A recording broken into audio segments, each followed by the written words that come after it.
Hello viewers, कैसे हैं आप। अगर आप खाने के बाद मीठा खाना पसंद करते हैं और मीठे में भी आइसक्रीम आपकी फेवरेट है तो इस बार ज़रूर ट्राई करें पान की आइसक्रीम। और यह आइसक्रीम न केवल स्वाद में टेस्टी होती है बल्कि सेहत के लिए भी कई तरह से फ़ायदेमंद मानी जाती है। पान के पत्ते डाइजेशन को बेहतर करने और सूजन को दूर करने में काफ़ी कारगर माने जाते हैं। तो चलिए फिर पान की आइसक्रीम बनाना शुरू करते हैं। और रेसिपी को शुरू करने से पहले मैं मिक्स्ड सीजन्स में सभी दर्शकों का एक बार फिर से हार्दिक स्वागत करती हूँ। तो चलिए पान के पत्तों से बनी हुई इस आइसक्रीम के लिए हमें क्या क्या सामग्री चाहिए हम देख लेते हैं।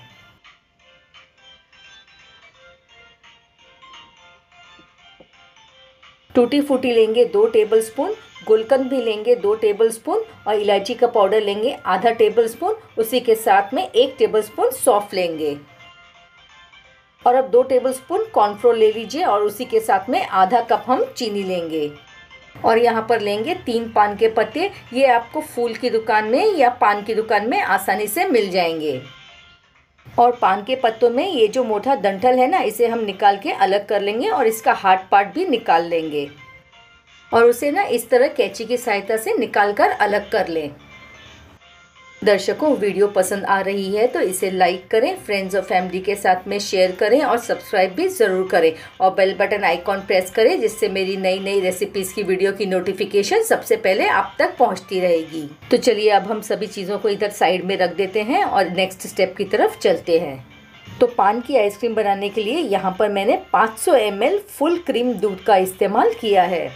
वैसे आप चाहें तो नॉर्मल दूध का भी इस्तेमाल कर सकते हैं, लेकिन फुल क्रीम मिल्क में फ़ैट कंटेंट ज़्यादा होता है। इससे आइसक्रीम हमारी सॉफ्ट, फ्लफ़ी और क्रीमी बनती है। तो अब मैं इस दूध को एक मोटे तले के बर्तन में ट्रांसफ़र कर लूँगी। तो हमने जो 2 चम्मच कॉर्नफ्लोर निकाल के कटोरी में अलग रखा था उसमें हम इस दूध को ऐड कर देंगे। 2 बड़े चम्मच दूध लें और कॉर्नफ्लोर में इसे ऐड करें और कॉर्नफ्लोर को अच्छी तरह से मिक्स करके एक पेस्ट सा बना के तैयार कर लें। तो चम्मच की सहायता से कॉर्नफ्लोर को अच्छी तरह से मिक्स कर लें जिससे इसमें कोई गांठें ना रहें। दर्शकों, आपसे एक और रिक्वेस्ट है, आप वीडियो को अंत तक देखें जिससे आपको रेसिपी समझने में भी आसानी होगी और आपका कोई स्टेप भी मिस नहीं होगा। तो चलिए अब हम गैस की फ्लेम को ऑन कर लेते हैं और इस दूध को हम उबलने के लिए रख देंगे। और इस बात का ध्यान रखें कि हमें इस दूध को लो टू मीडियम फ्लेम पर ही उबालना है। दूध में जैसे ही उबाल आए हम गैस की फ्लेम को लो कर देंगे और अब हम इसमें डालेंगे चीनी।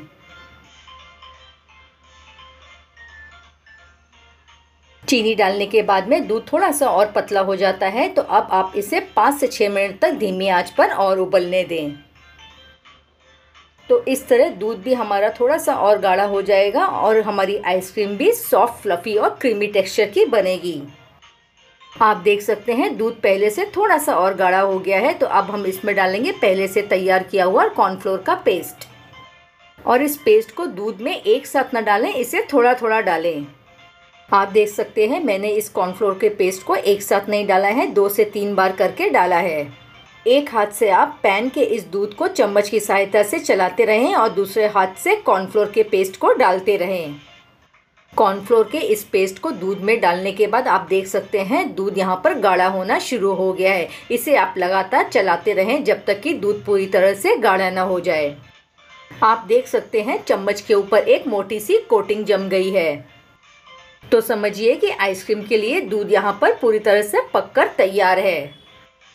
तो अब मैं गैस की फ्लेम को बंद कर दूंगी और दूध को पूरी तरह से ठंडा होने के लिए रख दूंगी। लगभग 1 से 1.5 घंटे के बाद में आप देख सकते हैं दूध यहाँ पर अच्छी तरह से ठंडा हो गया है। और अगर आप जल्दी में हैं तो आप इसे 1 घंटे के लिए फ्रिज में भी रख सकते हैं। आइसक्रीम का यह मिक्सचर अच्छे से गाढ़ा हो गया है और ये एक परफेक्ट कंसिस्टेंसी है जो हमें आइसक्रीम बनाने के लिए चाहिए। अब इस आइसक्रीम को क्रीमी टेक्सचर देने के लिए मैं यहाँ पर दूध की मलाई का इस्तेमाल करूँगी। दूध को उबालकर और फिर उसे ठंडा करने के बाद जो दूध के ऊपर मलाई जम जाती है ना, बस ये वही मलाई है। आप यहाँ पर इस बात का ध्यान रखें कि हमें ताज़ी मलाई का इस्तेमाल करना है या फिर 1 दिन पुरानी मलाई का इस्तेमाल कर सकते हैं। मैंने यहाँ आधी कटोरी दूध की मलाई का इस्तेमाल किया है। और अगर आपके पास मलाई नहीं है तो यहाँ पर आप 3 से 4 टेबलस्पून मिल्क पाउडर का इस्तेमाल भी कर सकते हैं। मलाई डालने के बाद में आइसक्रीम के इस मिक्सचर को अच्छी तरह से मिक्स कर लें। तो चलिए अब हम लेंगे एक मिक्सर ग्राइंडर जार और आइसक्रीम के इस मिक्सचर को इसमें ट्रांसफ़र कर देंगे और एक बढ़िया सा पेस्ट बनाकर तैयार कर लेंगे। इस तरह से आइसक्रीम बिल्कुल सॉफ्ट, फ्लफी, लाइट और बिल्कुल मार्केट स्टाइल की बनेगी। दर्शकों, आपने भी पहले कभी इस तरह से पान की आइसक्रीम बनाई है तो मुझे कमेंट करके ज़रूर बताएं आप इस आइसक्रीम को कैसे बनाते हैं, और यदि आपके कोई सुझाव हो तो भी मुझे ज़रूर कमेंट करें। तो अब आइसक्रीम को मैंने अच्छी तरह से मिक्सर ग्राइंडर जार में पीस लिया है। अब एक प्लास्टिक का कंटेनर लेंगे या कोई एयर टाइट कंटेनर लेंगे और उसमें इस आइसक्रीम के मिक्सचर को ट्रांसफ़र कर लेंगे। और अब इस आइसक्रीम को एल्युमिनियम फॉइल से ढक दें जिससे इसमें आइस क्रिस्टल्स नहीं जमेंगे। और अगर आपके पास में एल्युमिनियम फॉइल नहीं है तो आप किसी प्लास्टिक शीट का इस्तेमाल भी कर सकते हैं। और अब इस कंटेनर को ढक्कन से ढक दें और इसे डीप फ्रीज़र में कम से कम 5 से 6 घंटे के लिए रख दें। तो चलिए जब तक हमारी आइसक्रीम डीप फ्रीज़र में ठंडी हो रही है हम यहाँ पर पान का मसाला तैयार कर लेते हैं। तो अब पान के पत्ते को बारीक बारीक काट लीजिए। इसे आप चाकू की सहायता से या कैंची की सहायता से आसानी से काट सकते हैं। और अब एक मिक्सर ग्राइंडर जार लेंगे और उसमें इन पत्तों को डाल देंगे।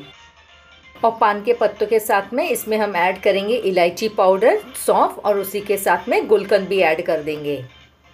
और इस बात का विशेष ध्यान रखें कि हमें पीसते समय पानी का उपयोग बिल्कुल नहीं करना है। और गुलकंद की बात करें तो गुलकंद सिर्फ न खाने में स्वादिष्ट होता है बल्कि यह स्वास्थ्य के लिए भी फायदेमंद माना जाता है। और गुलकंद गुलाब की पंखुड़ियों से बनाया जाता है। एसिडिटी, सिरदर्द में यह काफ़ी मदद कर सकता है। तो आप देख सकते हैं यहाँ पान की एक चटनी सी बनकर तैयार हो चुकी है। इसे अब हम साइड में रख लेंगे और चलेंगे नेक्स्ट स्टेप की तरफ। चलिए अब हम डीप फ्रीज़र में से आइसक्रीम को निकालकर चेक कर लेते हैं। आइसक्रीम हमारी यहाँ पर पूरी तरह से तो नहीं जमी है, बस जमने की कंडीशन में आ गई है, मतलब ये सेमी सेट हो चुकी है। तो अब हम एक मिक्सर ग्राइंडर जार लेंगे और उसमें हम इस आइसक्रीम के मिक्सचर को ट्रांसफ़र कर देंगे।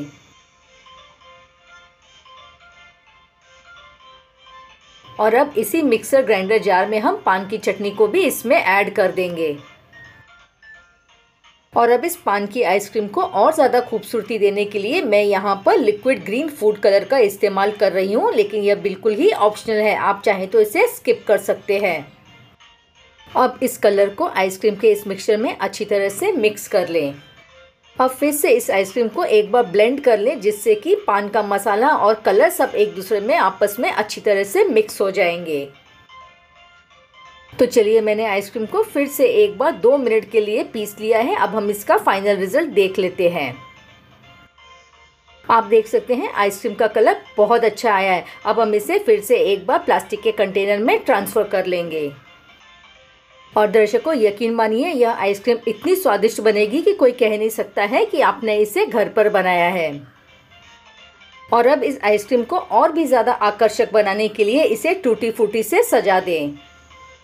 और अब फिर से एक बार इसे एल्युमिनियम फॉइल से ढक दें और इसके बाद में इसके ऊपर ढक्कन लगा दें और इसे कम से कम 8 से 10 घंटे के लिए डीप फ्रीज़र में रख दें, या इसे तब तक रखें जब तक कि आइसक्रीम पूरी तरह से सेट नहीं हो जाती है।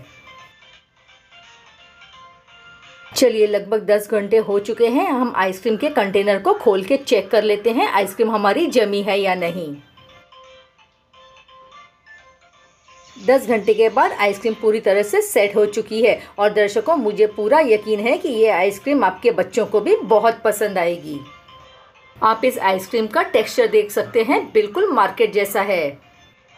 चलिए हमारी बढ़िया सी पान गुलकंद आइसक्रीम बनकर तैयार है। अब हम इसे स्कूप आउट कर लेंगे और अब हम इसे एक सर्विंग डिश में निकाल लेंगे।